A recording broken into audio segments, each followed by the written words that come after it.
Hi, this is Rene Sagaran, pioneer member of The Maneuvers and former choreographer-dancer of Mr. Pure Energy Gary V. Welcome to RAS TV!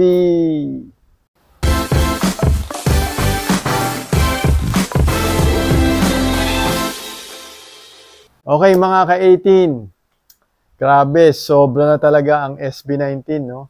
Pinapakita na nila sa atin kung paano higitan ang sagad na. So, dun sa mga hindi pa nakakapanood ng review, no, yung theory ko about dun sa EP nila na teaser, no, simula at wakas, panoorin nyo po, no, para mas maintindihan nyo. So, ito na nga, no, ito na yung mga continuation nung teaser na yan. Unti-unti na nilang nilalabas isa-isa. So, tingnan muna natin tong tatlong pinakita nila, no, na talagang palaisipan pa rin, no? Kumbaga, riddle. Mahilig talaga ang SB19 sa ganyan. Tapos may mga caption sila. So, simulan natin, di ba, yung logo, tapos si Stel and si Justin. Alright?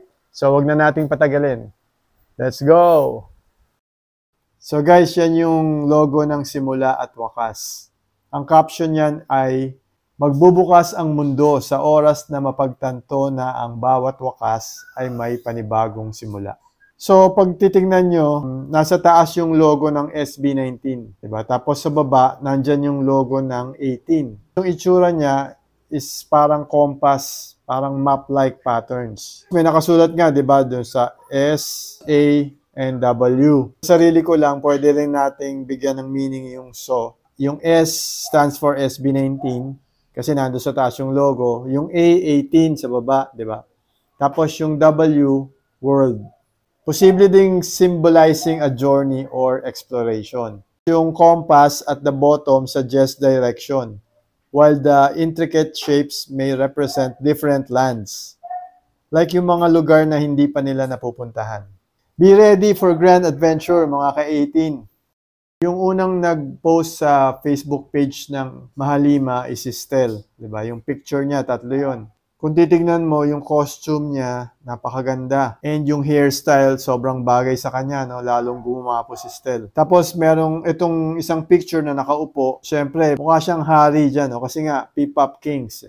Kumbaga, hari sila on their own craft and ability, no? Tapos yung caption, paano ba iingatan ang kahiwagaan kung ang kapaligiran ang kalaban? So, alam naman natin from the very beginning, maraming hindi tanggap ang SB19. Maraming bashers, maraming panglalait, lahat na, no, na negative about them, narinig nyo na. Pero hindi sila tumigil, hindi sila natinag. Pinatunayan nila, no, yung worth nila. Hanggang ngayon, hindi naman nawawala yung mga bashers nila. Pero wala talagang makakapigil sa P-Pop Kings.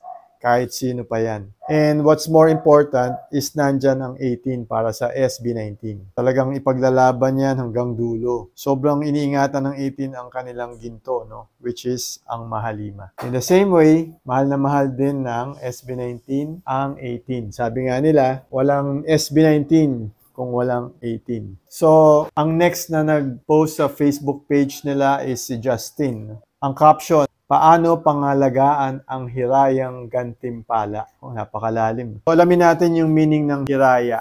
Ang ibig sabihin is an ancient Filipino word meaning the fruit of one's hopes, dreams, and aspirations. Yung itsura muna ni Justin, no, tukuyin natin. Siyempre, gwapong-gwapo pa rin, boy next door pa rin. And mukha pa rin siyang, mukha sila talagang hari dyan, no, or prince. Plus yung costume, napakaganda.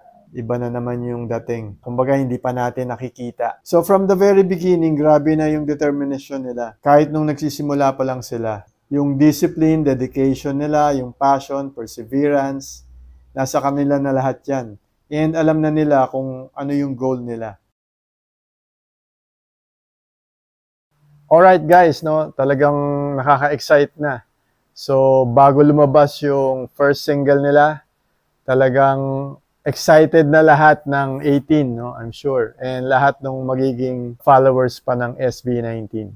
Tapos guys, don't forget to support yung teaser video, no?